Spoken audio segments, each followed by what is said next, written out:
점심들은 다 드셨어요? 자, 빨리 한번 보겠습니다. 179페이지에요. 상임 요건 첫 번째, 처분 당시 토지와 건물이 동일인의 소유에 속해야 된다. 일단 이제 건물이 있고 그 처분될 당시에 토지와 건물이 동일인의 소유에 속해야 되는데요. 긍정에서 기억본 보시면 두 번째 줄에 원시적으로 동일인의 소유였을 필요는 없다.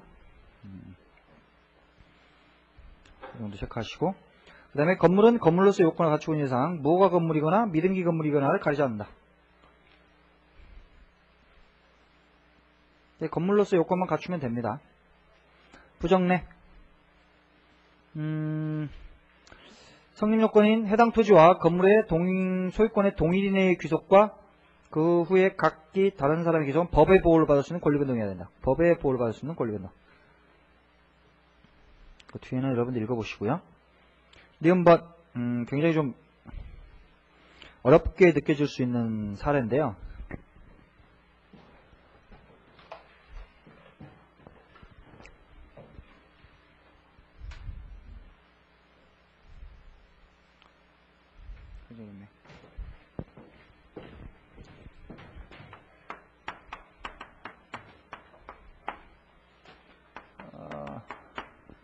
갑이 지금 자기 소유의 토지 위에 건물을 소유하고 있는데요.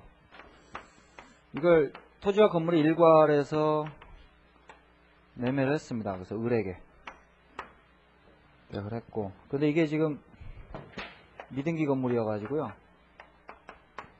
이 부분에서는 아직 등기가 안 됐습니다. 등기가 안 되고 토지에 대해서만 소유권이 있는 게 됐어요.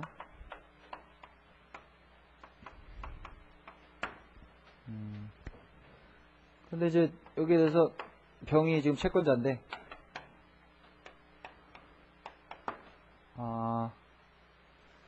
내가 지금 돈을 못 갚으니까 토지에 대해서 강제경매를 신청했거든요.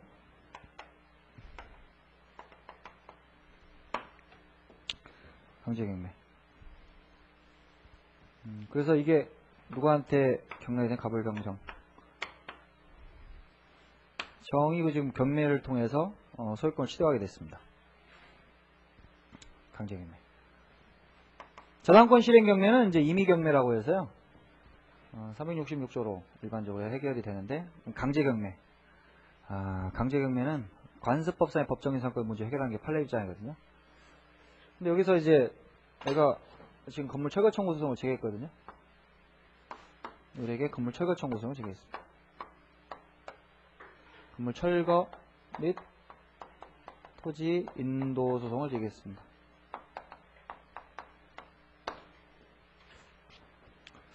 그래서 일단 여기서 이제 어떤 권리를 주장할 때는요, 근거를 찾아봐야 되겠죠? 그래서 정의주장. 정의주장은 이건 어디서 나오겠어요?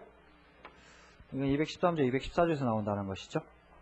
그래서 정의 지금 토지 소유자인데, 정의 토지 위에 을이라고 하는 애가 지금 건물을 소유하고 건물을 지금 가지고 있으니까 거기에 대해서 지금 철거를 구하는. 그럼 요건을 한번 검토를 해봐야 되는데, 건물 철거를 한번 생각해보죠. 일단 청권자는 저 소유자여야 되죠. 그죠? 소유자. 그래서 이건 오케이. 경매를 통해서 돈 주기만 하면 등기 없이 소유권 취득해버리죠. 경매에서 매각대금만 다 완납하면 소유권 취득해버립니다. 등기 없이.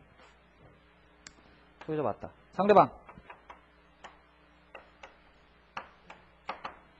누구한테 해야 되겠어요? 건물 소유자를 상대로 해야 됩니다. 건물 소유자를 상대로 건물 철거 소송을 제기해야 돼요. 그러면 자, 여기서 을이라고 하는 애가 건물 소유자냐? 일단 건물 소유자가 아니죠. 건물 소유자가 아닙니다. 그래서 원칙적으로 이런 경우에는 상대방이 되지 못한다고 해야 돼요.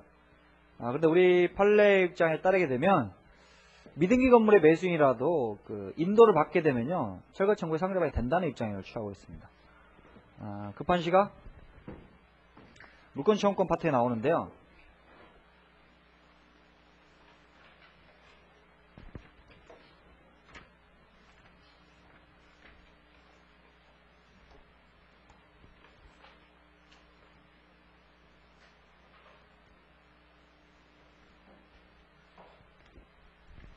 저기 142페이지에요.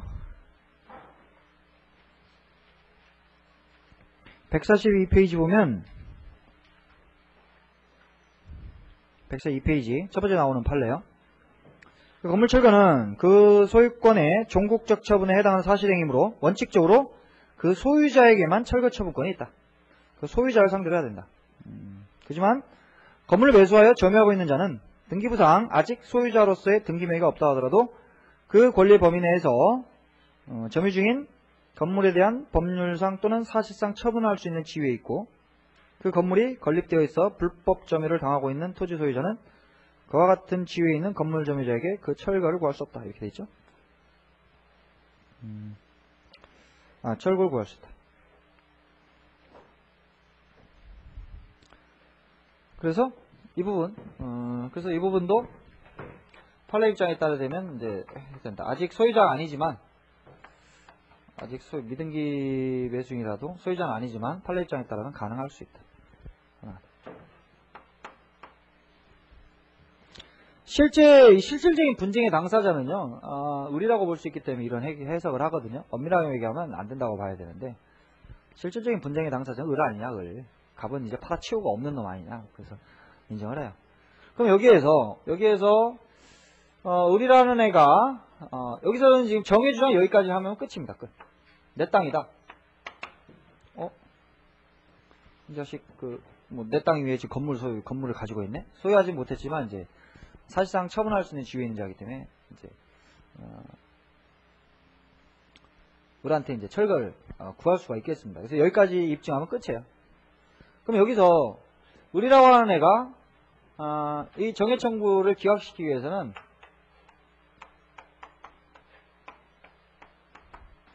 이 남의 땅 위에 지금 건물을 가지고 있지만 이걸 정당화할 수 있는 법적 지위가 있다라는 거예요. 정당화할 수 있는 뭔 권리가 있다라는 거를 입증을 해야 되겠죠. 그래서 여기서 이제 점유할 권리가 문제되는 겁니다. 점유할 권리.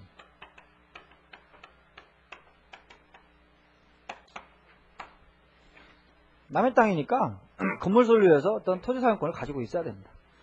그럼 약정이 있다라고 하면 그 약정에 따라 해결하면 되겠죠. 그래서 지금 상황에서는 을과 정 간에 약정이 없죠. 약정이 없습니다. 약정이 없는 경우에는 뭐만 나와요? 법률의 규정만 남게 되죠. 법률 규정. 좀 경매에 의해서 지금 소유자가 이렇게 바뀌었기 때문에 을과 정간은 약정은 있을 수가 없고 법률 규정에 의해서만 나올 수 있습니다. 이럴 때 특히 의미를 가지는 게 이제 법정 이상권 문제입니다. 법정 이상권 문제. 그래서 법정 이상권은 여기서 점유할 권리에서 나온다는 걸 먼저 좀 기억을 해두시고요. 점유할 권리. 자, 그러면 여기서 을이 관습법상 법정 이상권을 취득하느냐?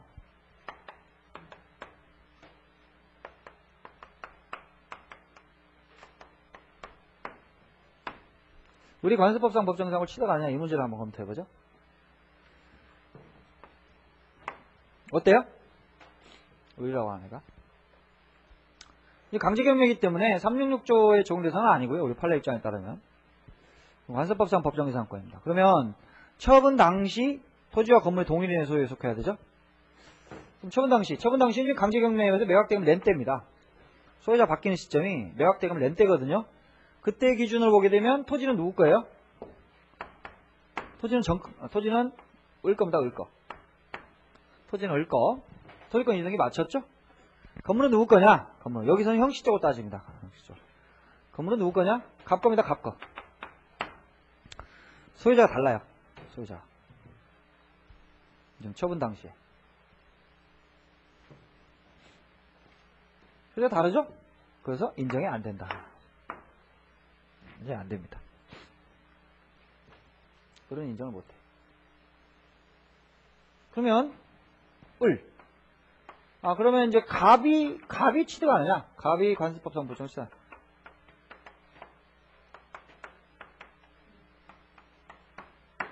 갑이 취득한다면 곧 을이 이게 넘겨받을 수 있는 지위에 있을 수 있기 때문에 철거 청구가 기각될 수 있거든요. 판례 입장에 따르면 그 법리는 뒤에서 다시 설명드리겠습니다.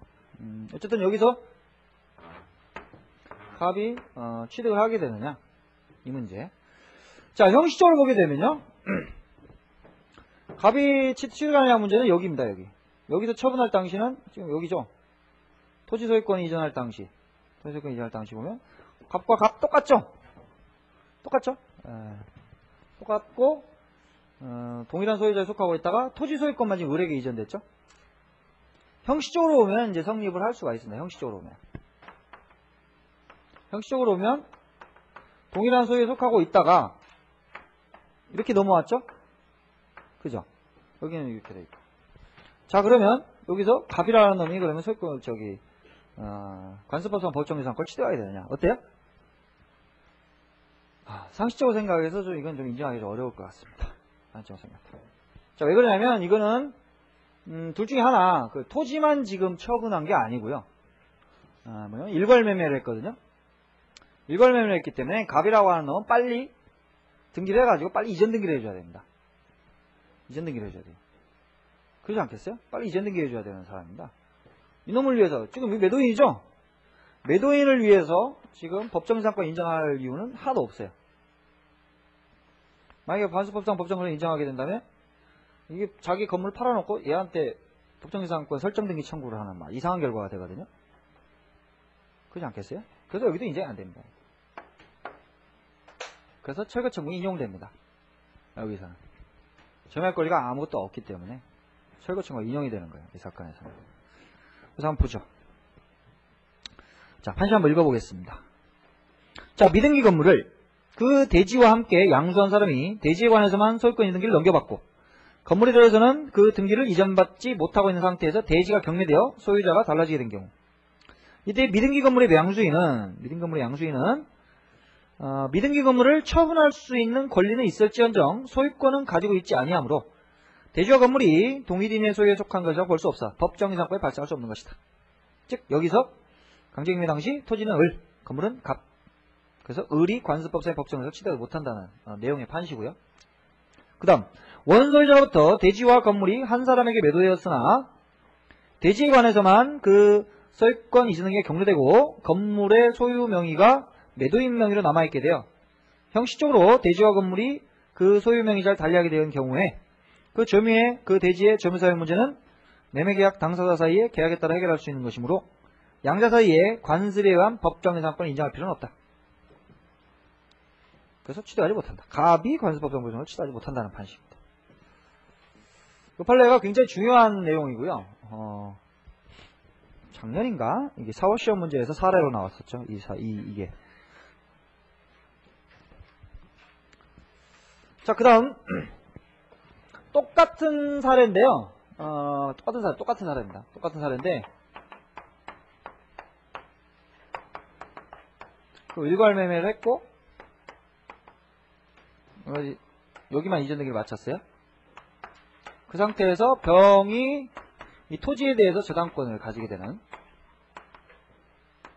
이게 실행이 됐습니다. 토지 등기 실행이 돼가지고 갑을병청 병이 지금 소유권을 취득했거든요. 그래서 여기서 이제 철거 청구를 하게 되는데, 자, 여기 보시면 지금 저당권의 실행이죠. 그죠? 저당권의 실행. 그럼 저당권의 실행이면 여기서 366조 법정유상권 취득하겠느냐? 을이라고 하는 애가. 되겠어요? 이것도 안 됩니다. 이것도 안 돼. 왜? 이거는 366조는 저당권 설정 당시에 토지와 건물 동일인 소유에 속해 한다고 그랬죠? 그럼 저당권 설정 당시에 소유자를 보게 되면 토지는 얘 거. 그죠? 건물은 얘 겁니다. 아직 이전 등이 안 됐기 때문에. 그래서 안 돼요. 여기서도 안 됩니다. 동일한 판시로 갑도 안 되기 때문에 결국 이 철거 청구도 인용이 돼요. 이 판시가 어디에 있냐면 366조에 있거든요. 저쪽 186페이지.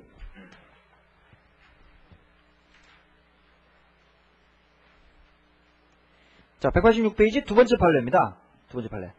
자, 똑같은데, 저 사건은 지금, 아까 봤던 사건은 강제경매 사건이고, 이건 저당권 실행경매라는 차이밖에 없어요. 자, 두 번째 판례 보겠습니다. 자, 미등기 건물을 그 대지와 함께 매수한 사람이 대지에 관해서만 소유권 등기를 넘겨받고 건물에 대하여는 그 등기를 이전받지 못하고 있다가 대지에 대하여 저당권을 설정하고 그 저당권의 실행으로 대지가 경매되어 다른 사람의 소유에 속하게 경우 저당권의 설정 당시에, 이건 설정 당시에 306조 또 주의하시고, 설정 당시에 이미 대지와 건물이 각각 다른 사람의 소유에 속하고 있었으므로 법정유상권이 성립될 여지가 없다.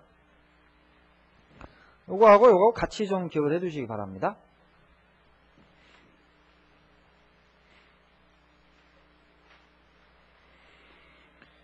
자, 그 다음에 디귿번은 여러분들 읽어보시고요.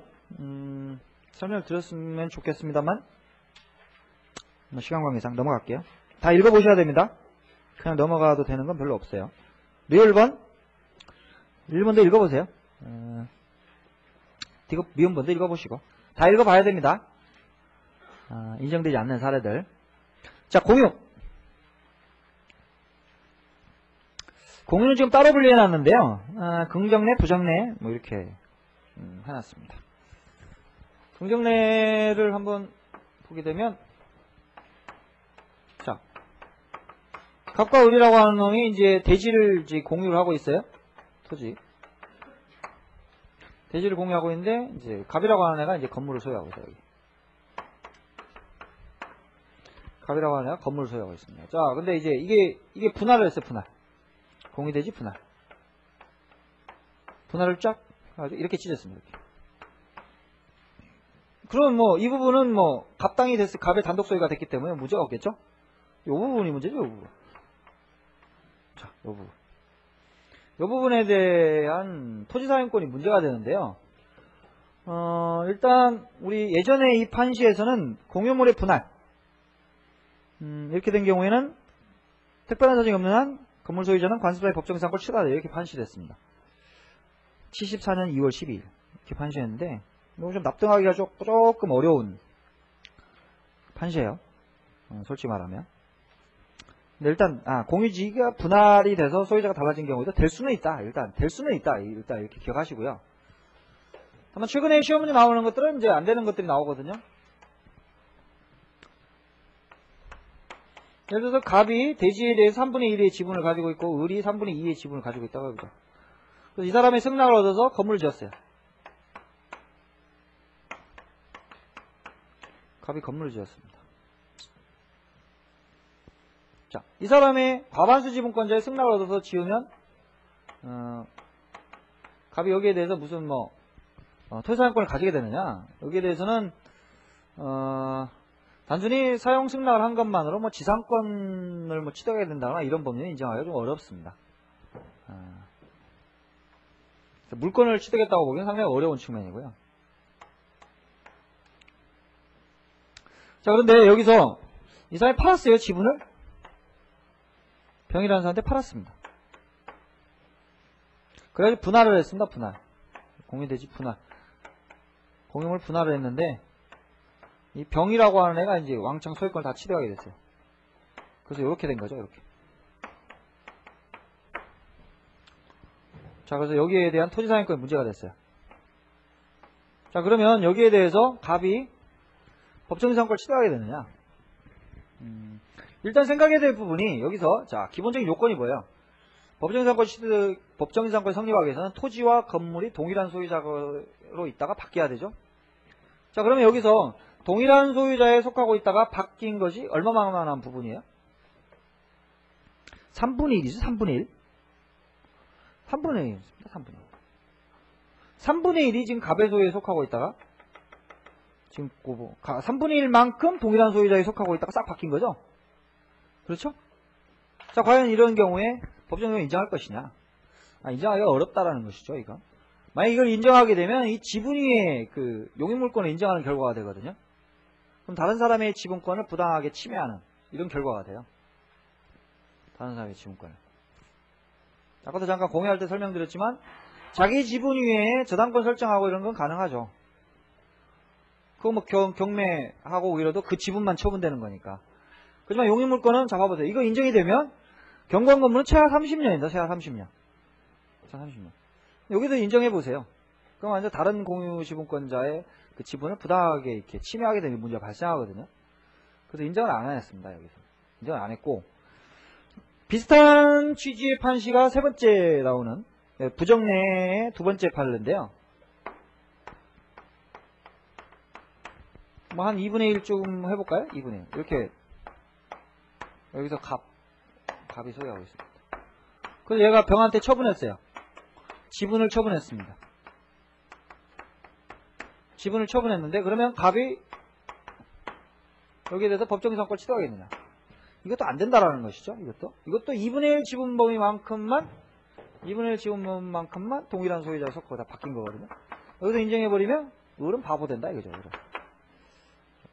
그래서 인정할 수가 없습니다. 요 판시들을 좀 기억해 둘 필요가 있어요. 그래서 두 번째 부정내 한번 보시죠.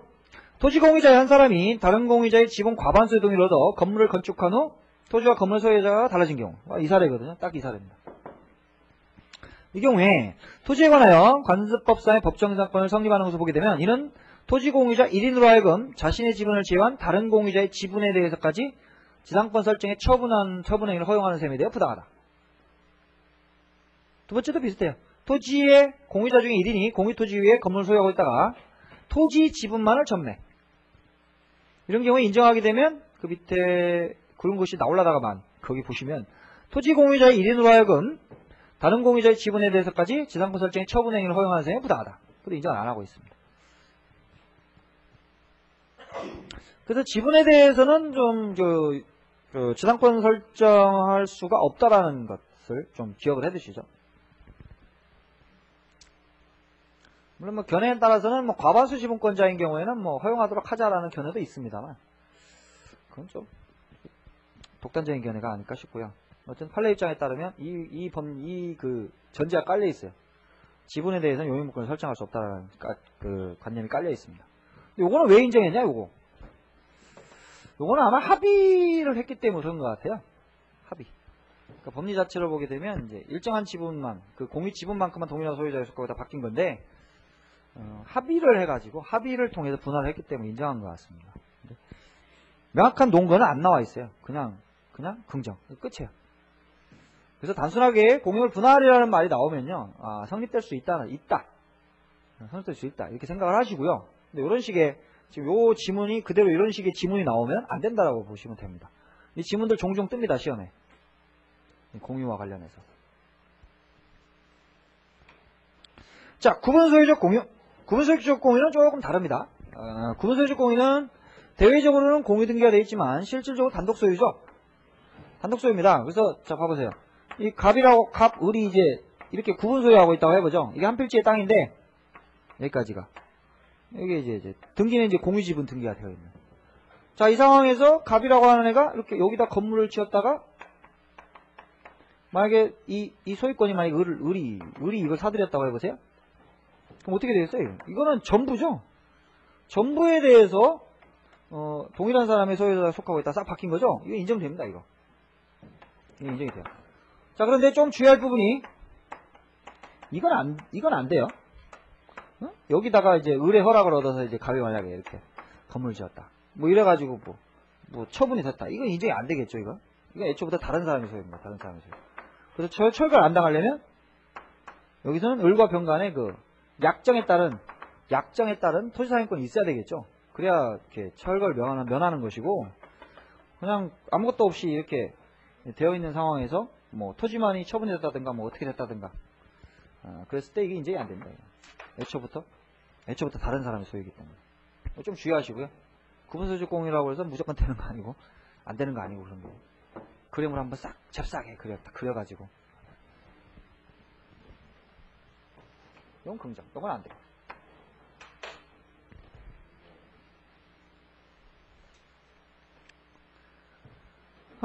그 다음에요. 자, 매매 기타 원인으로 소유자가 달라져야 되는데요. 긍정내 보시면 매매, 증여, 교속자산의 불화, 대물변제, 강제경매, 공유물의 분할, 국세징수표의 공매, 기타 등등 이렇게 이런 것도 있구만 이렇게 보시면 되고요. 이런 사유로 인해서 동일한 사람의 소유에 속하고 있다가 바뀌면 건물 소유자에게 법정의 상권이 인정이 된다. 근데 부정내, 환지 안 된다. 결론만 기억해주세요. 환지 안 된다. 환지는 새나라 세조국 건설이거든요. 쫙 경지정리라고 생각하시면 돼요. 쫙 왕창 다 뺏어가지고 이렇게 딱 빼뚤빼뚤한 거 이런 거 있죠? 이런 걸 쫙 반듯반듯하게 이렇게 해가지고 새롭게 이렇게 분배를 하는 거거든요. 그러면 여기에 대해서 지금 그 동일한 사람이 속하고 있다가 바뀌었다고 해서 인정을 하게 되면 건물이 붙어 있는 땅을 이 분배받은 사람의 입장에서 본다면 이 뭐 토지를 전혀 활용할 수가 없잖아요. 그래서 환지는 안 된다. 자, 건물 철거의 특약이 없을 것. 이건 소극적 요건입니다. 그래서 원래 기본적으로 이 두 가지 요건만 충족되면 관습법상의 법정상권 인정이 되는데요. 이건 관습법상 법정상권 성립이 되지 않는다는 항변으로서 인정되는 거예요. 그래서 철거 특약이 있으면 철거 특약이 있다는 것을 토지 소유자가 입증을 하게 되면 인정이 안 돼요. 근데 여기에서는 단순히 건물 철거한다는 특약 이게 이 뜻이 아니고요. 토지 사용을 그만둔다는 합의가 있어야 됩니다. 그래서 요것도 지금 판례가 지금 하나 있는데 갑이 자기 땅 위에 이렇게 건물을 소유하고 있어요. 근데 을한테 증여를 했습니다. 그래서 여기가 이제 등기가 됐고요. 자, 그런데 요 건물이 있잖아요. 건물에 대해서 어떻게 하기로 했냐면 이 건물을 철거하고 새로운 건물을 짓기로 했어요. 양당사자 간에 건물을 건축하는데 건물 철거하고 이 신축을 하기로 했어요. 다시 이렇게 약정을 한 거예요. 철거하고 신축하기로. 그런데 이게 여기에 갑의 채권자가 A라고 해보죠. 이걸 지금 압류를 했어요. 가압류. 일단 가압류를 해놨을 거예요.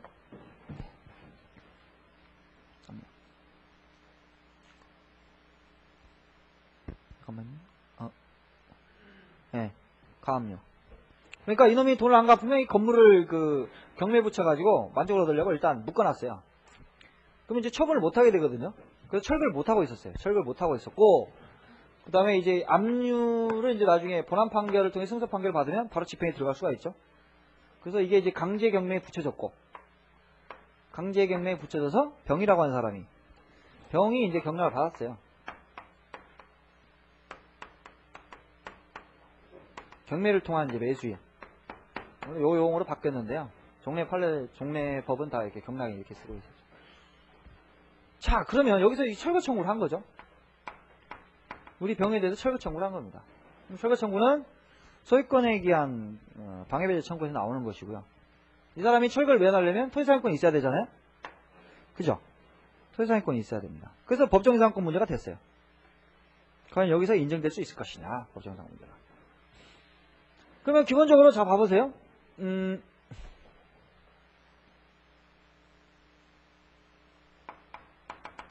강제경매할 당시에 토지와 건물은 어떻게 되냐면 토지는 이미 자 여기서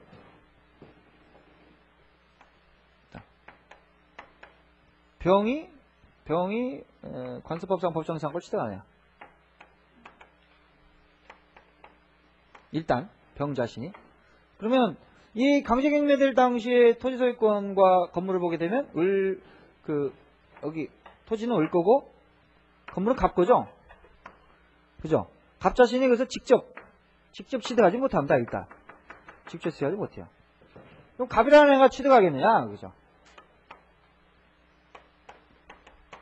갑이 관습법상 법정이상권 취득하느냐? 이 문제. 자, 봐보시면 일단 요건이 동일한 소유자에 속하고 있다가 건물만 넘어왔죠? 아니 토지만 넘어왔죠?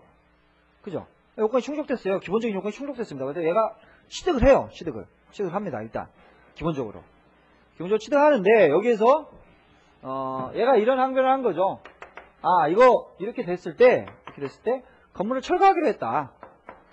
건물을 철거하기로 했기 때문에 배지의 특약이 있는 것이다. 이렇게 주장을 한 거야. 판례는 근데 이제 이걸 인정하지 않았죠.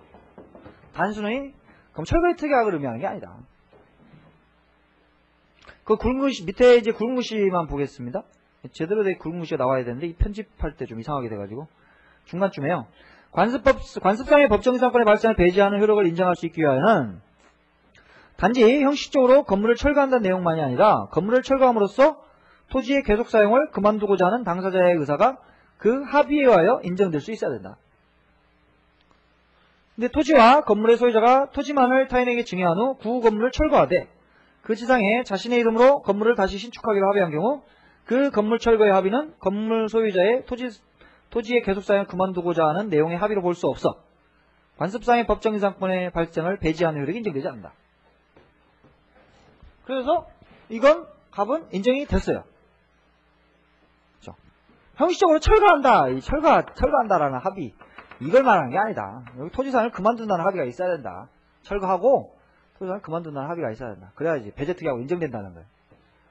근데 여기 이 사례에서는 철거하고 트롭게 지으려고 하는 거죠. 계속 토지산을 계속한다는 의사가 있기 때문에 배제특위하고 인정하지 않은 거예요. 그래서 갑에게 인정이 됩니다. 그럼 어떻게 되냐면 이 경매가 될 때요. 경매가 될 때 이 사람이 매각된 걸 다 내면 이렇게 건물 소유권이 넘어오죠. 건물 소유권이 넘어오죠. 돈 내면 건물 소유권이 넘어올 거 아니에요. 매각된 걸 내면. 그럼 지상권은 어떻게 되냐? 이 갑의 지상권은. 요거는 경매를 통해서 이렇게 넘어가게 되면요. 이거는 건물 소유를 위한 불가분적인 권리이기 때문에 별도의 그 건물을 철거한다는 뭐 그런 합의하에 뭐 이 경매가 됐다는 특별한 사정이 없는 한 싹 넘어오게 됩니다. 이게 병한테 그냥 넘어와요. 병한테 그냥 이전됩니다. 요 판례 한번 보고 가죠. 요 판례는 저쪽 이거 어디 갔나 이게. 자 182페이지 한번 보겠습니다. 182페이지.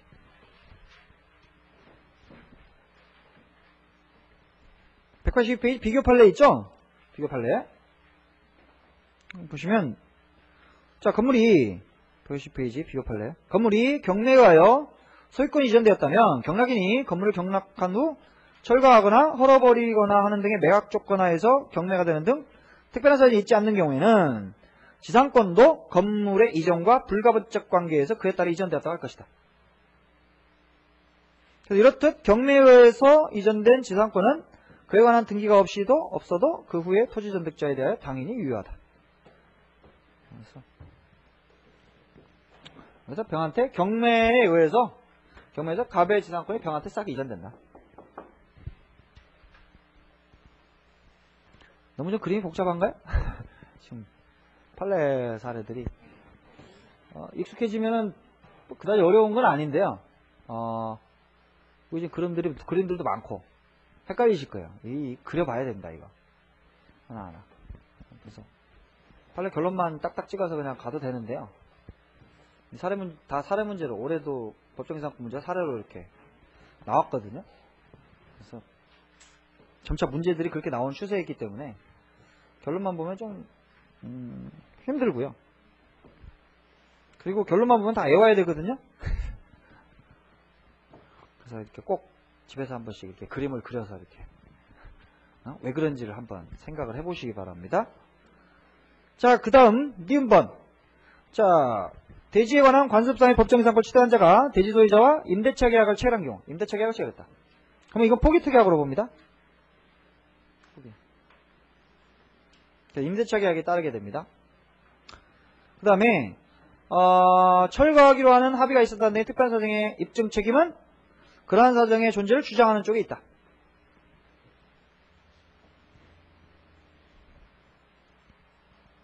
토지 소유자가 입증을 해야 되겠죠. 그래서 자, 그 다음 등기는 요구되지 않는다. 등기 불용. 이거 법률이 규정한 물권 변동이기 때문에 등기는 필요 없습니다. 자, 내용 토지사용권의 범위, 지료 존속기간. 자, 토지사용권의 범위는 읽어보시고요. 지료지급 의무는 있습니다. 자, 법정지상권은 약정지상권하고 다르게요. 지료지급 의무는 있습니다. 지료 줘야 됩니다. 그래서 지료는 합의가 되면 이제 합의로 결정할 것이고요. 합의가 안 되면 법원으로 가서 법원의 판결에 따라서 결정이 되겠습니다. 그래서 지료는 줘야 됩니다. 자, 존속기간. 존속기간은 지상 목적물의 종류에 따라서 규정하고 있는 280조 1항 소정의 각 기간이다. 그래서 건물이 견고한 건물은 30년이 되겠고요. 견고한 건물 이외의 보통의 건물은 15년이 되겠습니다.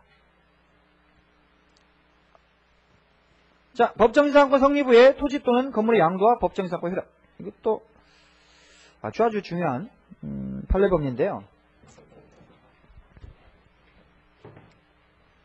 아리까리한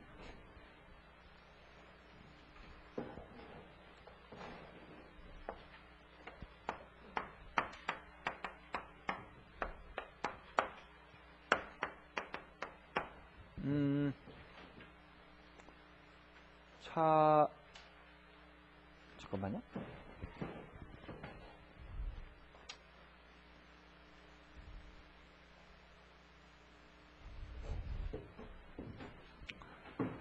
이렇게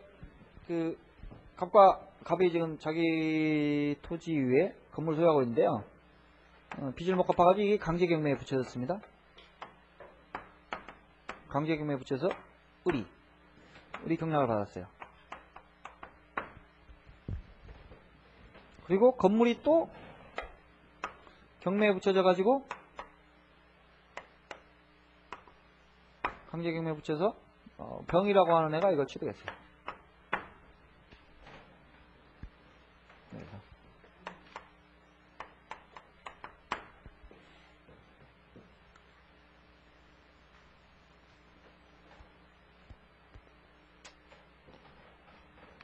그러던 차에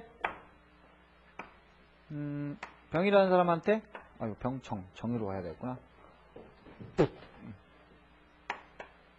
정한테 양도를 했습니다. 토지를 양도했어요. 그래서 이전 등기가 됐어요. 자, 이때 여기서 철거 청구를 한다고 해보죠.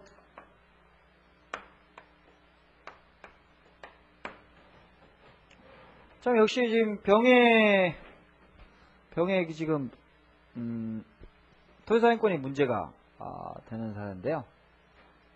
일단 병 자신이 직접적으로 바로 취득하느냐 문제를 생각해 보면, 자, 이 양도될 당시에 보면요, 토지소유권이 얘한테 넘어갈 당시에 보게 되면 토지소유권은 을이고, 이거는 이제 병이죠. 왜 소유자가 달라요. 그래서 병이 이제 법정이상권 취득할 수는 없습니다. 다음 앞으로 와보면, 앞에 놈이 취득하면 뒤에서 취득할 여지가 좀 생기죠. 앞에 놈이 취득하면. 그래서 이 경우에 지금 문제가 된 게 갑이 관습법상 법정이상을 취득하냐. 갑이.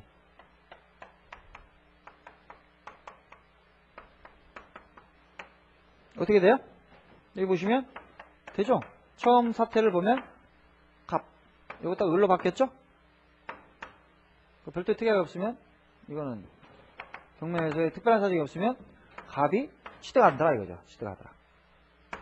자, 그러면 이것이 강제경매가 되면 어떻게 돼요? 강제경매가 되면 갑이 취득한 건물 소유권뿐만 아니고 갑이 취득한 법정인 상품까지 함께 넘어간다는 거죠. 함께 넘어옵니다. 그래서 이 철거 청구 기각. 그죠? 갑에 취득한 게 갑의 것이 병으로 이전된다 이거죠. 병에게 이전된다. 경매에 의해서 이전됩니다.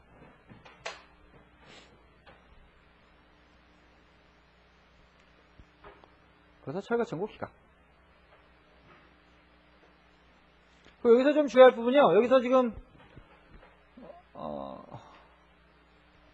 이건 지금 등기를 안 해도요. 등기를 안 해도 얼마나 인정이 되는 거거든요. 여기서 이 사람 법정이상권 취득했죠? 이 상태에서 취득했죠? 그러면 쭉쭉쭉쭉 토지 소유권이 아무리 쭉 넘어가도요. 등기 없이도 주장할 수가 있습니다. 등기 없이도. 네, 법률 규정이 물권 취득이기 때문에. 그 다음에 이것도 뭐야? 경매죠? 경매의 소유권 취득한 겁니다. 그래서 등기가 필요 없어요. 등기 없이도 바로 취득합니다. 그래서 토지 소유권이 아무리 쭉 넘어가도 주장할 수가 있습니다. 이건. 자, 그런데 여기서 하나를 더 가보죠. 여기서 더 가보겠습니다. 똑같이 여기 강제경매 됐고, 그 다음에 병, 그 다음에 정한테 이제 양도가 됐고, 그래서 이전 등기가 됐습니다. 근데 병이 가불영정무 가불영정무한테 건물 소유권을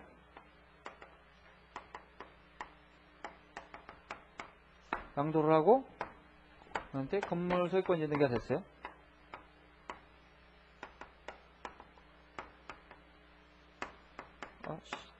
글자가 흐리멍텅한데 이거. 알아보시겠어요? 너 복잡한가, 이거?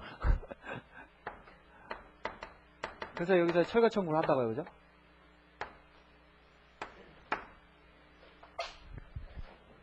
철거 청구를 한번 해보겠습니다. 철거 청구. 너무 복잡한가? 편의를 위해서. 자, 여기서 이렇게 철거 청구하면 안 되죠? 아까 요거 안 넘어오고 여기서 철거 청구는 안 되죠? 여기 봤잖아요.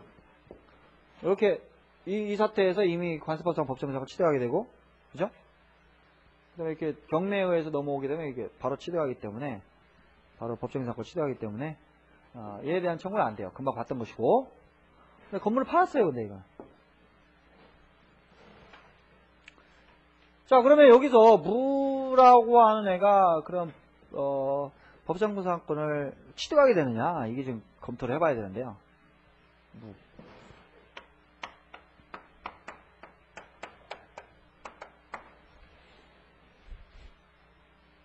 그렇지? 무가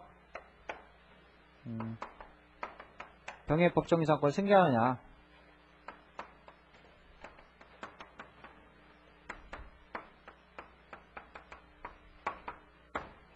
자, 이건 경매죠? 경매죠? 그래서 이 187조가 적용됩니다. 그죠? 등기가 필요 없어요. 이건 뭐예요? 이건 186조가 적용되는 겁니다. 그죠? 그래서 합의가 필요해요. 기본적으로 당사자의 합의 플러스 등기가 필요합니다. 등기가 필요합니다. 자, 그러면 법정상권 이전하기로 하는 합의가 필요하죠? 이전하기로 하는 합의.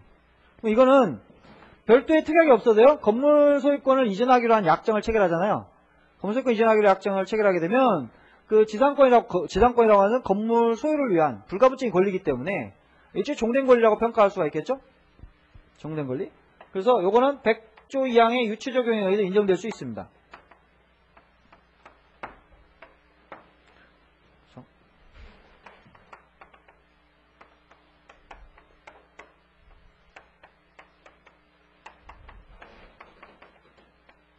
지상권을 이전하기로 하는 합의는 별도의 특약이 없어도 100조 이항을 유치 적용해가지고 인정될 수가 있습니다.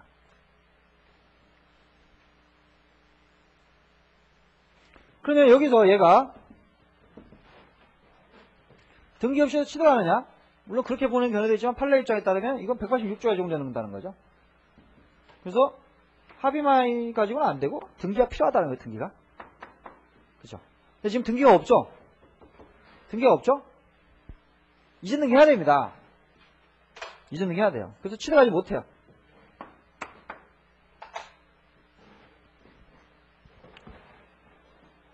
그럼 어떻게 해야 되느냐? 지금 이 상황에서.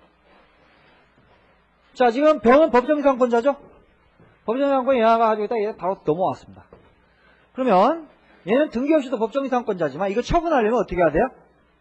등기해야 됩니다. 등기해야 됩니다. 등기해서 처분해야 되죠?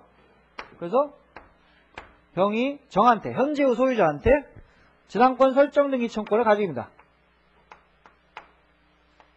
설정 등기 청구. 설정 등기 청구를 할 수 있습니다. 물론 등기를 해야 하는 건 아닌데 이건 물건을 제대로 공시하기 위한 방법으로서 설정 등기 청구죠. 그럼 여기서 건물 소유권 이전하기로 하는 약정 속에는 이것도 있다. 이것도 지상권을 이전하기로 하는 합의도 있는 것이다. 그러면 그 합의에 의해서 뭐야? 무는 병에게 지상권 이전 등기 청구권을 가지고 있겠죠?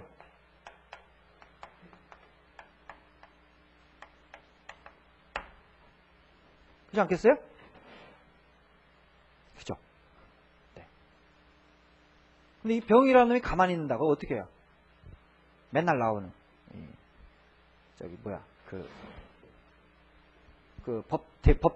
채권자 대위권. 이 청구권을 보존하기 위해서 병이 정에 대해서 가지는 지상권 설정 등기 청구권을 대신 행사해서 설정 등기하고 이전 받아오면 된다는 거죠. 이전 받아오면 됩니다. 네. 그래서 목차를 좀 따라가긴 그렇지만 이제 무의 지위를 한번 보면 무의 지위를 보면 이렇게 순서대로 딱 보면 정, 평. 그죠? 무. 그래서 이전 등기 청구. 그죠? 그래서 여기는 지상권 설정 청구. 이걸 병의 권리를 대위에서 등기하고 등기하면 된다 이거죠. 등기하면 된다 이거죠. 자, 이거 이렇습니다. 이게 지위가 이래요. 현재 지위가 이렇습니다. 자, 그러면 여기서 결론.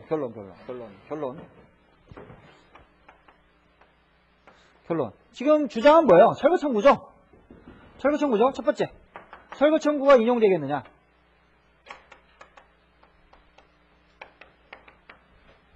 자, 철거가 안 되려면 토지사용권 있어야 되죠? 토지사용권 있어야 됩니다. 그러면 토지사용권이 약정에서도 지금 없고요. 법률 규정에서도 취득하느냐 딱 보니까 승계를 아직 못했어요. 그죠? 승계 못했습니다. 대신 뭐예요? 곧 취득할 지위에 있죠? 곧 취득할 지위에 있죠? 그래서 우리 판례는 권리는 아직 없지만 토지사용권은 아직 없지만 곧 취득할 지위에 있기 때문에 정의 무효되던 이 권리하는 철거 청구 있죠? 이거는 의무자가 권리자를 상대로 한 거기 때문에 결국 지상권의 부담을 용인해야 되는 의무자가 취득하게 될 권리자를 상대로 한 청구이기 때문에 신의 측에 반한다라고 하고 있습니다. 신의 측에 반한다. 그래서 철거 청구 기각이에요. 그래서 기각. 철거 청구 기각. 그래서 원래 토지사용권이 없으면 다 철거 청구가 인용되는 것인데 이러한 특별한 경우에는 신의 측에게 그 법리를 끌어와 가지고 청구를 기각하고 있습니다. 기각.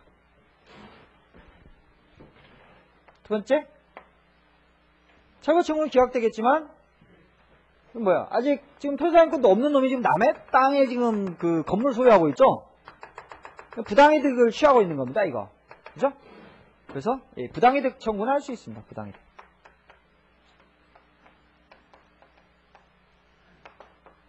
부당이득 청구는 가능합니다. 부당이득 청구.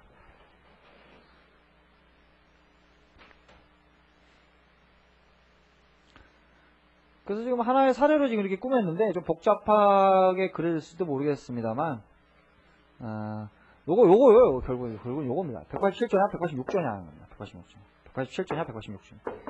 이건 민법 총칙 처음에 할 때 조금 다른 사례로 설명을 드렸습니다만은 거기 사례도 나왔죠. 100조 2항의 유추 적용 문제에 있어 한번 설명드렸습니다. 간단하게. 자, 판례를 한번 보죠.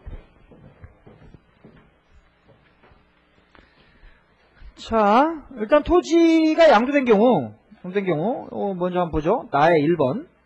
자, 법정지상권은 법률 규정에 의한 부동산에 관한 물권 취득이므로 등기를 필요로 하지 않는다. 그래서 지상권 필요하지 않고 지상권 취득 효력이 발생하고, 이를 취득할 당시의 소유자나 이로부터 토지세권을 전득한 제3자에 대하여도 등기 없이 지상권을 주장할 수 있다. 다만 이를 등기하지 아니하면 그 지상권을 처분할 수 없을 뿐이다. 이거 187조 단서죠. 187조 단서. 자, 법정지상권을 취득한 건물 소유자가 건물을 양도했다. 그러면 건물 양수인이 등기 없이도 법정지상권을 취득하느냐, 건물에 대한 소유권 있는 경우가 맞추면 취득하느냐, 거기에 대해서 그렇지 않다.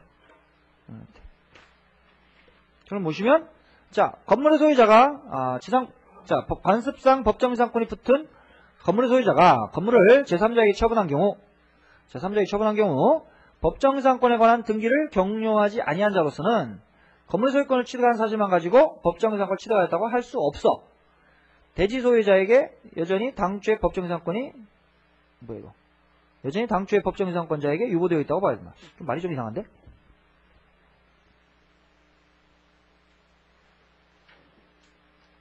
할 수 없어?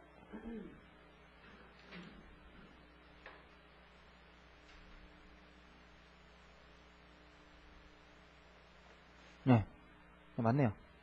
당초의 법정지상권자에게 유보되어 있다. 아직 이전되지는 않았다. 근데 이건 법률행위에 의한 것이고, 아까 비교 판례 봤듯이 187조가 적용되는 경매의 경우에는 다르다. 등기 없이. 자, 그 다음은 법정지상권 건물 양도한자의 지상권 설정 등의 청구 대유행사.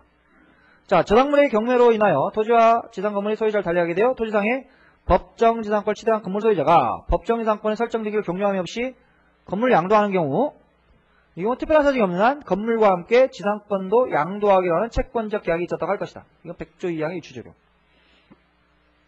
종물은 주물의 처분에 따른다라는 100조 2항 유추적용.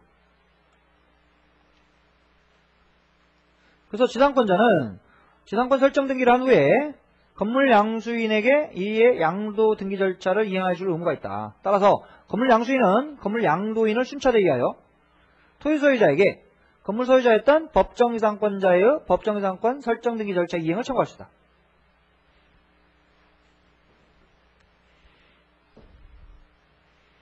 그래서 이러한 디귿번 이러한 법정지상권을 취득할 지위에 있는 자에 대하여 대지 소유자가 소유권에 기하여 건물 철거를 구하면 지상권의 부담을 용인하고 그 설정 등기 절차를 이행할 의무가 있는 자가 권리자를 상대로 한 청구를 할 것이어서 신의 성질의 원칙상 허용될 수 없다. 그래서 철거 청구는 기각. 아직 취득하지 못했지만 철거 청구는 기각. 다만 법정지상권자라 할지라도 대지 소유자에게 지료를 지급하는 의무는 있는 것이다. 지료 지급 의무는 있는 것이다. 그래서 그리고 법정지상권이 있는 건물의 양수인으로서 장차 취득할 지위에 있어 대지 소유자에게 건물 철거나 대지 인도 청구를 거부할 수 있다 하더라도 대지를 점유 사용함으로 인하여 얻은 이득은 부당이득으로서 대지 소유자에게 반환할 의무가 있다. 그래서 부당이득 반환 청구 인용된다.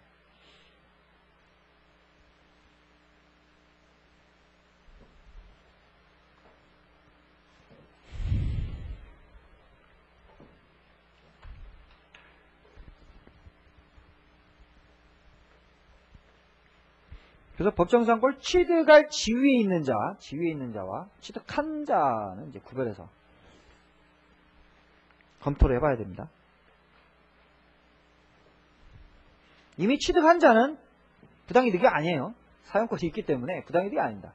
부당이 아니고 다만 이제 지료지급 의무가 있을 뿐이고요. 자, 소멸.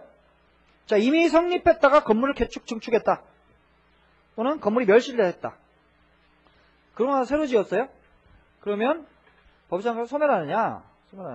소멸하지 않는다는 게 최근의 판례 입장입니다. 소멸하지 않는다. 이미 성립했으면 건물이 철거. 새로 짓잖아요? 새로 지어도 소멸하지 않는다는 것이 이제 판례 최근의 입장으로 되어 있습니다. 다만 법정지상권의 범위는 구건물 기준입니다. 구건물 기준. 그래서 법정지상권 설정할 취득할 당시에는 건물이 좀 흐리멍텅해가지고요. 한 15년짜리였는데 새로 철거하고 아주 견고한 건물로 지었다. 그러면 30년 늘어나야 안 그렇다는 거죠. 구건물 기준으로.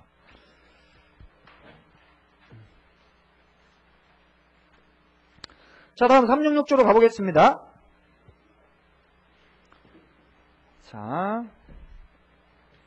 일단 의 366조에 의한 법정지상권은 토지와 그 지상 건물이 동일인에게 속하는 경우 토지와 건물 중 어느 하나 또는 둘 모두의 저당권이 설정된 후 저당권 실행으로 경매됨으로써 토지와 건물 소유자가 다르게 될 때 건물 소유자가 당연히 인정되는 지상권.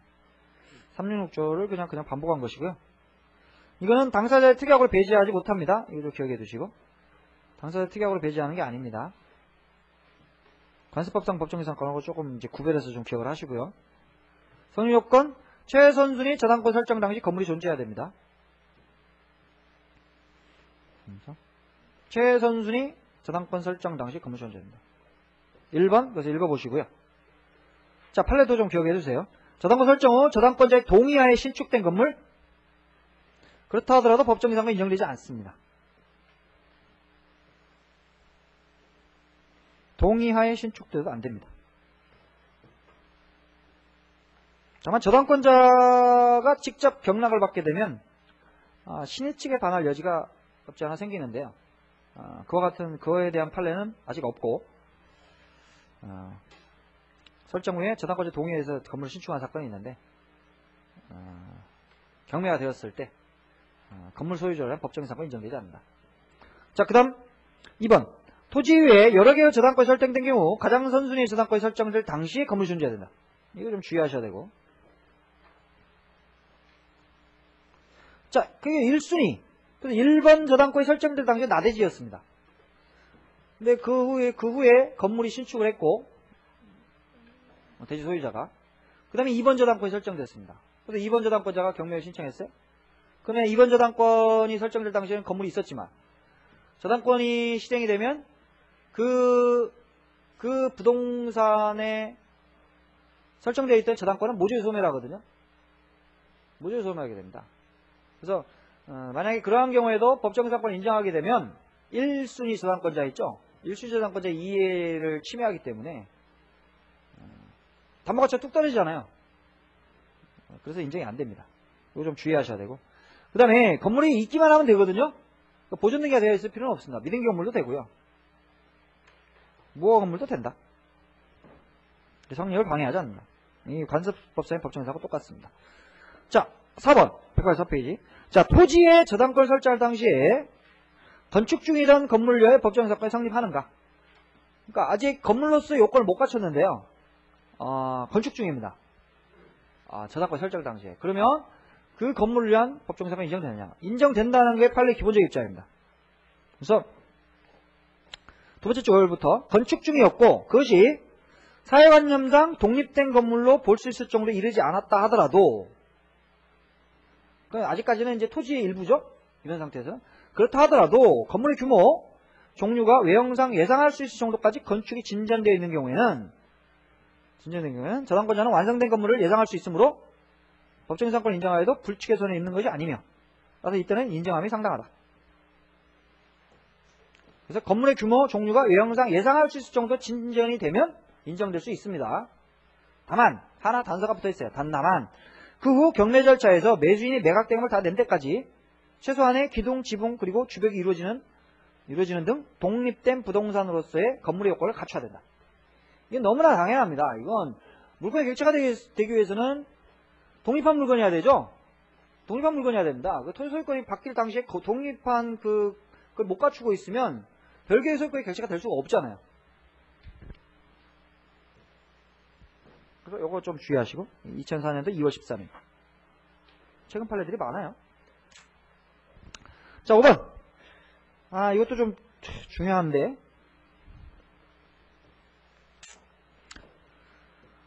자, 설정 당시에 건물이 있었는데요. 설정 당시에 건물이 있었는데 철거를 했습니다. 철거. 벌써 한 바닥이 다 찼네. 이거 참. 필기 잘하셨어요? 너무 많아가지고 머리가 아프죠. 그래도 이제 민법을 잘하시려면 그림 그리는 재미에 좀 드셔야 되겠는데 착 나오면 그냥 기계처럼 착착착 그려가지고 응? 막 그림 그려야 되는 게 나오면 이 비명 지르고 이러면 절대 민법 점수 못 맞죠.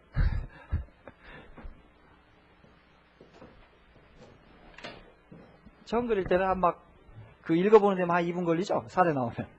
한번 읽어보고, 뭔 소리야, 이거. 다시 한번 읽어보고. 그러는데, 그냥 기계처럼 착착착 그려야 된다, 착착. 그래서, 아무리 단순한 사례도, 일단 사례 나오면 그림 그리는 게 좋습니다. 토지와 건물이 어쩌고저쩌고 나오면, 보통 법정상권 문제거든요. 다 그려야 됩니다. 보통 사람이 여러 명 등장하면 그려야 됩니다. 안 그리면, 지문 읽어보면서 헷갈려요. 이놈이었던가? 헷갈립니다. 그래서 아무리 단순한 사례도, 탁 문제 나오면 일단 사례부터 탁탁 그려가지고 이 사례구나 이렇게 파악을 한 다음에 그 다음에 들어가요. 특히 법정상권 같은 문제는 이제 토지와 건물 막 나오잖아요. 보통은 갑이 건물을 토지를 누구한테 팔고 그래 토지 팔고 토지 하나 나오거나 건물 하나 나옵니다. 보통 그죠? 우리 공부할 때 민법 총칙할 때 허위 표시 보통 이런 공부할 때 하나 나오잖아요. 요거는 근데 토지와 건물이 두 개가 나오잖아요. 두 개가 반드시 그려야 된다. 반드시 토지 소유권이 누가 어떻게 가고 건물 소유권 어떻게 가고 막 이런 것들. 자, 근데 지금 갑이라는 놈이 이렇게 지금 자기 땅 위에 건물을 지금 소유하고 있는데요. 여기서 지금 여기 우리 이제 토지에 대해 관해서 지금 저당권을 가지고 있다고 그러죠. 그래서 토지저당권 설정 당시에 이미 건물이 있었어요. 건물이 있었는데 이게 없어졌어요. 철거하고 새로 지었어요. 신축. 갑이 또 신축을 했어요. 신축을 했고 그 다음에 이게 이제 저당권이 실행이 돼가지고 만약에 병한테 넘어왔다고 그죠?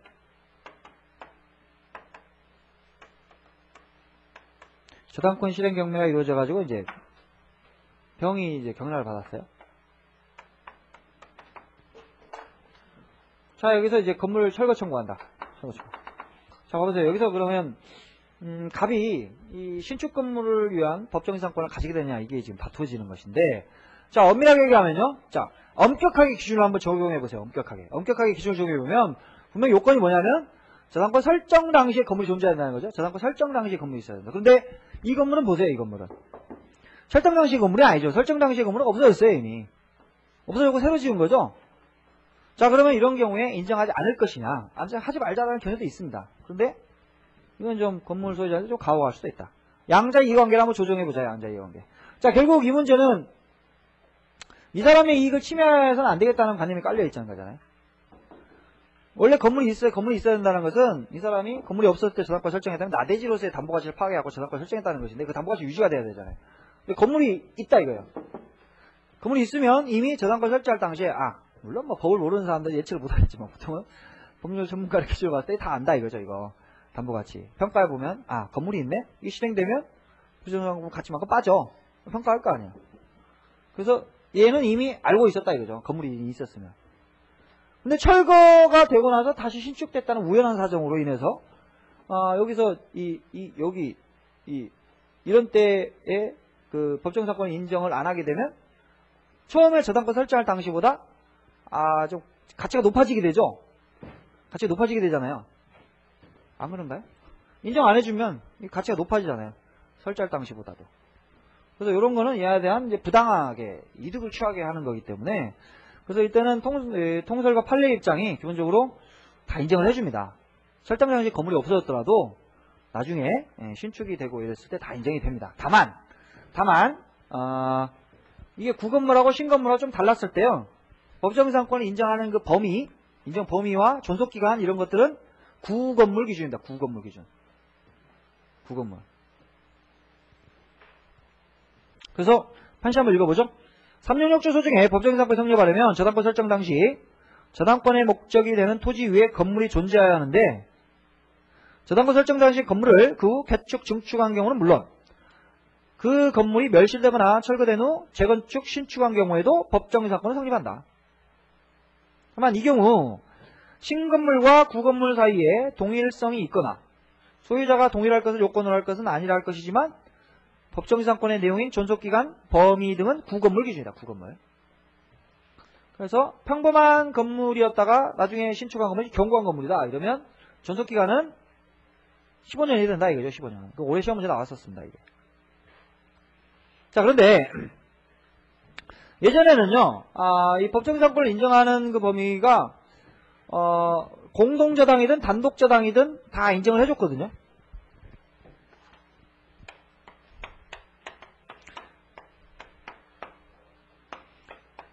그렇게 해가지고 여기에 대해서 토지와 건물을 우리 지금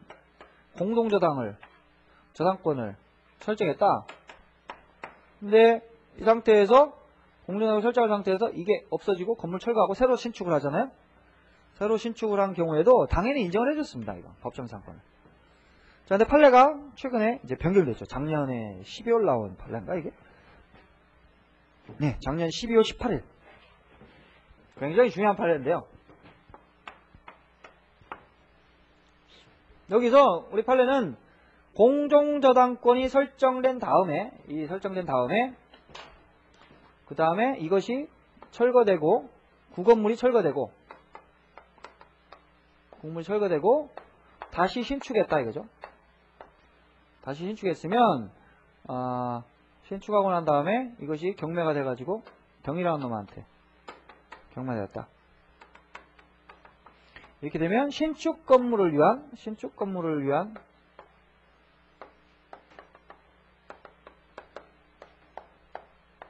법정상권은 인정되지 않는다. 판례가 이렇게 변경됐습니다. 다수계네, 다수계.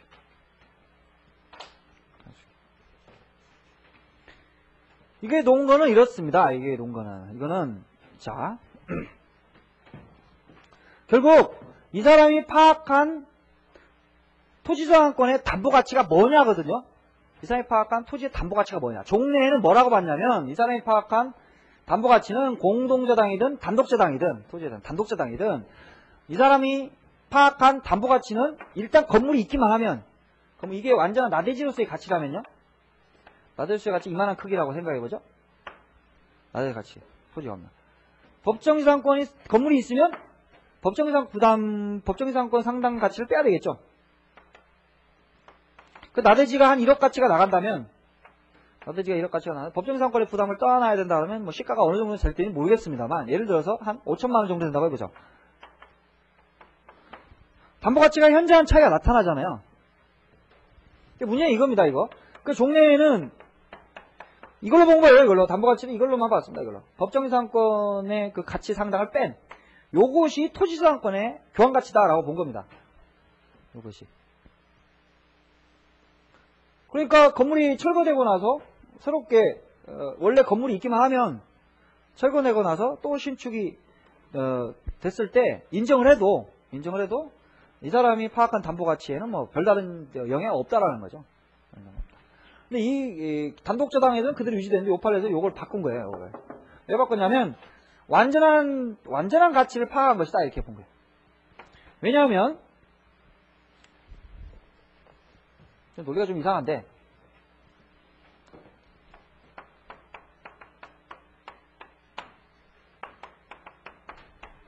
이걸 이렇게 저당권이 공동저당권을 설정했다고 봐요. 하나의 담보가 채권 담보를 위하여, 동일한 채권의 담보를 위하여 여러 개의 이제 부동산을 담보로 잡는 거예요. 토지와 건물이 보통 이렇게 있으면 다 공동 담보로 잡습니다. 다 대부분은. 자, 그런데 여기서 토지저당권이 시행됐다고 해서 토지저당권이 시행돼가지고 그래서 만약에 병합 때 경락이 됐어요. 자, 그러면 이 상태에서 당연히 갑이 이 건물 소유란 법정지상권을 취득해야 됩니다. 갑이 법정지상권을 취득해야 돼요. 이건 366조에서 법정지상권을 취득하게 돼요. 그 다음에 나중에 건물에 대한 저당권이 실행돼 보세요. 건물에 대한 저당권이. 건물에 대한 저당권이 실행이 되면 뭐야? 건물뿐만 아니고 요거까지 함께 경매에 붙여지죠. 그죠? 그래서 토지에 붙여졌을 때 빠졌던 요거 있죠, 요거. 토지에 대한 경매가 실행될 때 빠졌던 법정지상권 가치 상당 요 부분은 결국 건물에 대한 경매를 붙일 때 결국 뽑아내게 된다, 이게. 결국은. 그래서 공동저당을 설정할 때는 보통의 단독저당하고 다르게 이건 토지와 건물의 완전한 이 교환 가치를 담보로 잡고 있는 것이다. 이렇게 파악하는 거예요. 이렇게.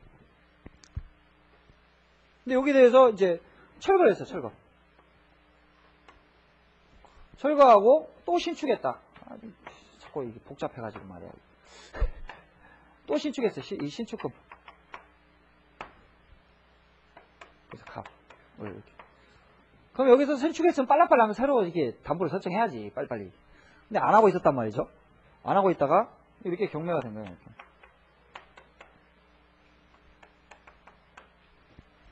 자, 여기에서 또 여기에 대해서 지금 저당권 설정 당시에 건물이 있다고 해서 있었기 때문에 이 신축 건물에 대해서 법정지상권 인정하게 된다면 우리라고 하는 사람은 지금 건물이 철거됐기 때문에 건물의 담보 가치를 완전히 상실하게 됐죠?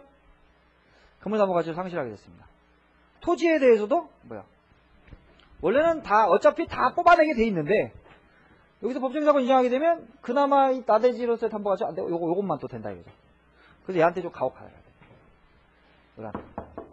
그래서 인정을 안 해줬습니다. 공동저당이고. 그래서 판시 한번 읽어보겠습니다. 그래서 동일인의 관련 판례 있죠? 자, 동일인의 소유에 속하는 토지 및 그 지상건물에 관하여 공동저당권이 설정된 후 지상건물이 철거되고 새로 건물이 신축된 경우에는 그 밑에 굵은 심화 보겠습니다. 특별한 사정이 없는 한 저당물의 경매로 인하여 토지와 그 신축 건물이 다른 소유자에게 속하게 되더라도 그 신축 건물을 위한 법정지상권은 성립하지 않는다. 왜냐하면 동일인의 소유에 속하는 토지 및 그 지상 건물에 관하여 공동저당권이 설정된 경우에는 처음부터 지상 건물로 인하여 토지의 이용이 제한받는 걸 용인하고 토지에 대해서만 저당권을 설정하여 법정지상권의 가치만큼 감소된 토지의 교환 가치를 담보로 취득한 경우와 달리 단독저당 그런 경우와 달리 공동저당권자는 토지 및 건물 각각의 교환 가치 전부를 담보로 취득한다. 전부를.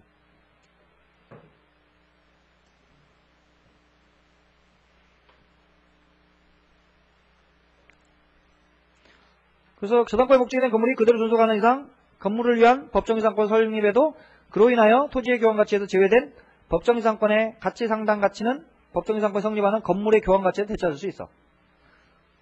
궁극적으로는 아무런 제한에는 나대지로서의 교환 가치 전체를 실현시킬 수 있다고 기대한다. 근데 건물이 철거된 후 신축된 건물의 토지와 동순위의 공동저당권이 설정되지 아니하였는데도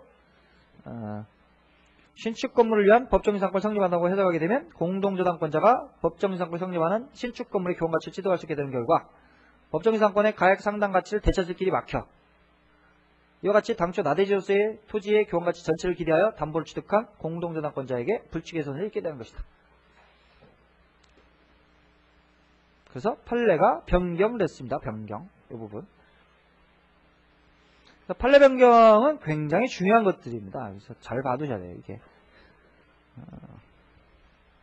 최근 판례니까 안 나오겠지 이런 생각하시면 안 되죠. 이미 또 최근 판례도 아니에요. 지금 이제 2003년도 판례고 내년 시험 볼 때쯤 되면 이제 1년 반이나 흘러간 거기 때문에 충분히 다 출제될 수 있습니다. 올해 우리 시험 문제에서도 최근 판례가 나왔었죠. 자, 그 다음에 저당권 설정 당시의 소유자의 동일성. 그 밑에 그 반대 의견하고 다수 의견, 보충 의견은 그냥 읽어보실 분만 참고로 읽어보세요. 그 반대 의견은 예전 판례처럼 공동저당이든 단독저당이든 다 인정된다는 그 내용의 지금 주장이고요. 보충 의견은 다수 의견 쪽인데요. 보충하는 거예요. 논 거를. 시간 되시면 한번 읽어보시고. 뭐 사실은 다수 의견만 읽어봐도 큰 문제는 없겠습니다. 자, 저당권 설정 당시 소유자의 동일성. 자, 저당권 설정 당시에 토지와 건물이 각각 다른 자의 소유에 속하고 있던 때에는 법정지상권 성립이 인정되지 않는다. 이게 설정 당시라는 거 주의하시고, 설정 당시. 자, 그 다음에 나오는 판례 꽤 이제 중요합니다. 이제 요거는 올해 첫 번째 나오는 판례가 올해 시험 문제 나왔던 건데요. 뭐 결론은 뭐 금방 답은 뭐 금방 찾을 수 있었습니다만 수준 자체는 꽤 있는 판례예요. 문제 한번 보면서 갈까요? 15페이지. 뭐 똑같은 이 사례니까.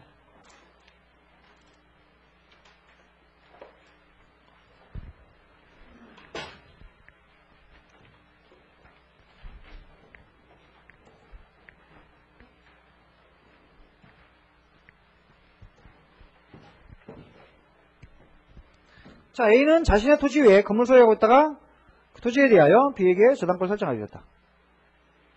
그 후 A는 건물을 C에게 양도하고 이전 등기를 하여 주었다. 그 후 A가 채무를 변제하지 않자 B는 토지 외에 저당권을 실행하였고 그 결과 D가 경락을 받았다. 판례 입장과 가장 부합하는 것은 역시 사례죠. 딱 빨리 그려가지고 자, 이렇게 보니까 토지 외에 저당권 B가 토지 저당권. 자, 이 상태에서 지금 건물이 있죠. 일단 이 상태예요. 이 상태인데 여기서 건물이 양도된 거죠. 건물이 양도돼 가지고 이제 C한테 소유권이 넘어갔어요. 자, 그러다가 저당권 실행됐죠. 저당권이 실행이 돼서 D인가요? D? 예, D가 경락을 받았어요. 경락을 받았습니다. 자, 결국 여기서 뭐 철거 청구인데요. D가 얘한테 철거 청구를 하면 이용될 수 있는 것이냐라는 것이고, 좀 약정이 없으니까 이제 법정이상권 문제잖아요. 이상 문제인데, 자, 일단 이 사례에서는 그 전에요. 자, 건물만 양도된 경우를 한번 생각해보죠. 건물만 양도되면 특약이 없는 한 C가 뭘 취득해야 되냐면 건물 양도됐을 때 관습법상의 법정이상권을 취득해야 된다. 관습법상 법정.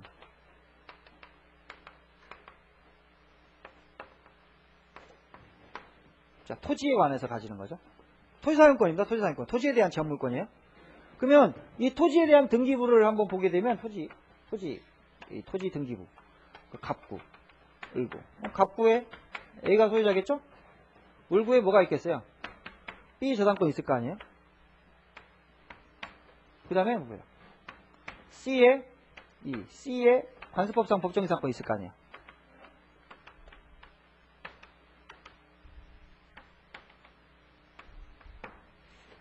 그러면 저당권이 실행됐어요. 어떻게 되겠어요, 이거? 다시 한번 볼까요? 그러니까 동일한 소유자에 속하고 있다가 매매기타 사유로 인해갖고 소유자가 달라진 거잖아요. 그 C가 관습법상 법정을 취득해요. 등기하지 않아도 이제 취득하지만 이제 일단 순서상 이렇게 한번 써본 겁니다. 자, 그러면 여기서 저당권이 실행돼봐요. 저당권이 실행이 되면 이게 소멸하겠죠. 저당권이 소멸하면서 이것도 소멸합니다. 반대는 아니에요. 이 사람 앞에 용의물권이 있다라면 그 저당권의 실행을 해서 소멸하지는 않습니다. 그런데 저당권 다음에 용의물권이죠. 저당권 다음에 설정된 용의물권입니다. 그럼 이런 경우에 저당권 실행 경매로 인해 가지고 이 용의물권 존속한다면 담보가치가 그만큼 떨어지는 거 아니에요. 담보가치가 그만큼 떨어지는 거 아니에요. 그래서 이거 소멸합니다. 소멸하게 됩니다. 그런데 대신 뭘 취득하느냐? 366조 법정이상권을 취득합니다. 그러니까 잡아보세요.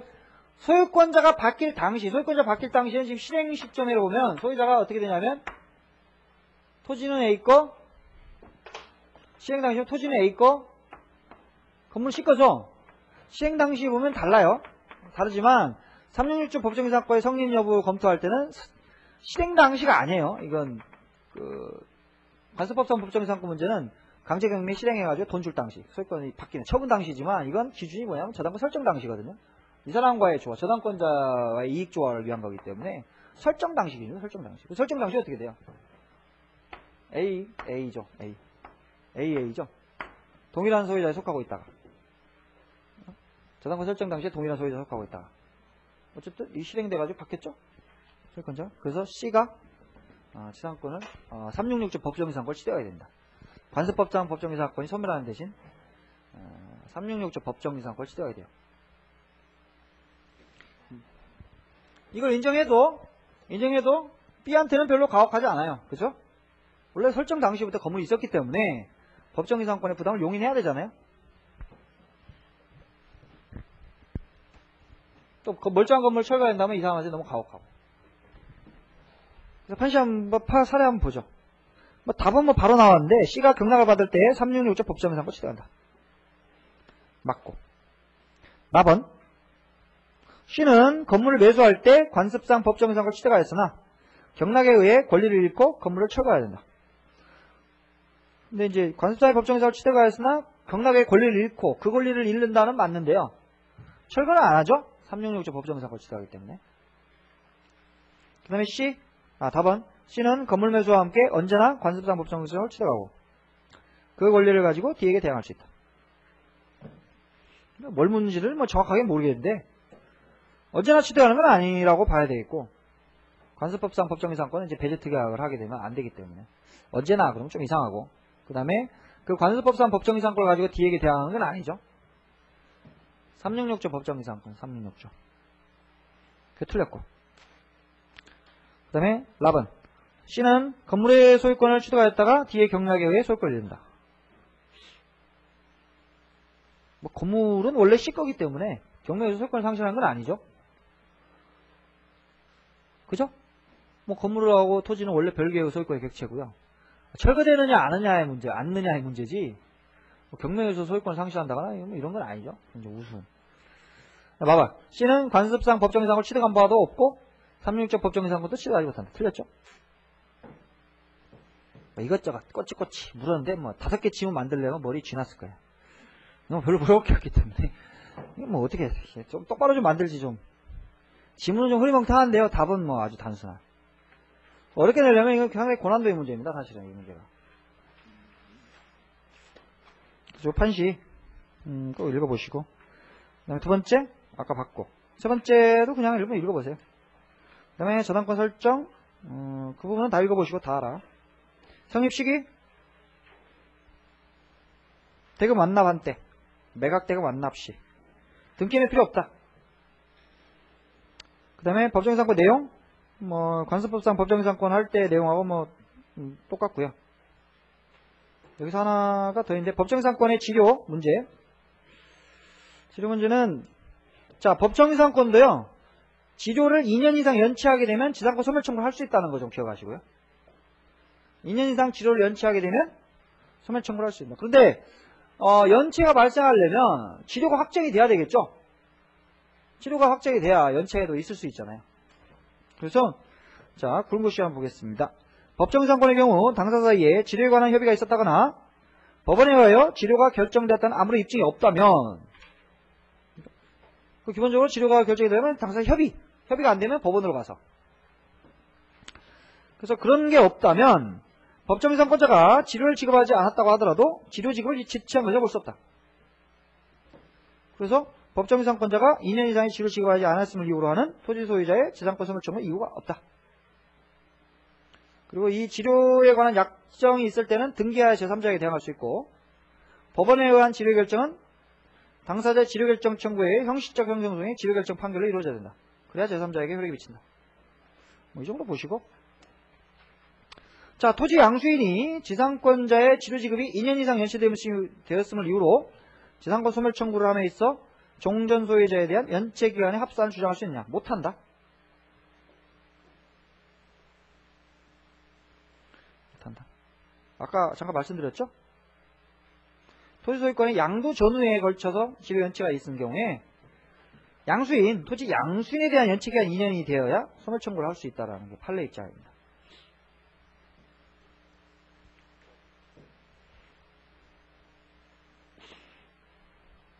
그런데 좀 한 가지, 뭐 이것까지 나오기는 좀 어려울 것 같지만,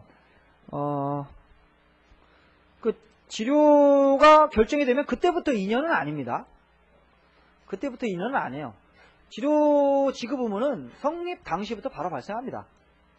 다만 얼마냐의 문제거든요. 얼마냐의 문제. 근데 만약에 이제 법원에 의해서 지료 결정 판결이 떨어졌습니다. 한 2년이 지났어요. 성립 이후에 2년이 지났습니다. 근데 결정은 법원으로 갔는데 합의가 안 이루어져서 법원에 갔는데 이제 2년이 지난 다음에 결정이 됐어요. 그러면 이미 2년 동안 연체하고 있죠. 이미. 근데 이제 그 기간을 약간 그 돈 줄 기간을 주고 최고를 하고요. 그때까지 돈 안 주면 소멸 청구할 수 있습니다. 이를 연체한 거기 때문에. 물론 그 전에는 이제 결정이 안 되면 연체가 아니지만 일단 결정이 되면 그때부터요. 발생 시기는 성립 시기부터 쭉 와서. 자, 존속기간 관습법상 법정이상권을 갖고 건물의 소유권과 분리하여 법정이상권 처분만도 가능하다는 게 판례 입장. 뭐 결론만 기억하시면 되고, 법정이상권 취득 당시에 건물이 멸실되어 신축하거나 개축한 경우 법정에서 소멸하냐? 소멸하지 않는다. 종래의 판례는 뭐 동일성을 상실하게 되면 소멸한다는 판시를 했었습니다만 최근의 판례는 소멸하지 않는 것으로 판시를 하고 있습니다.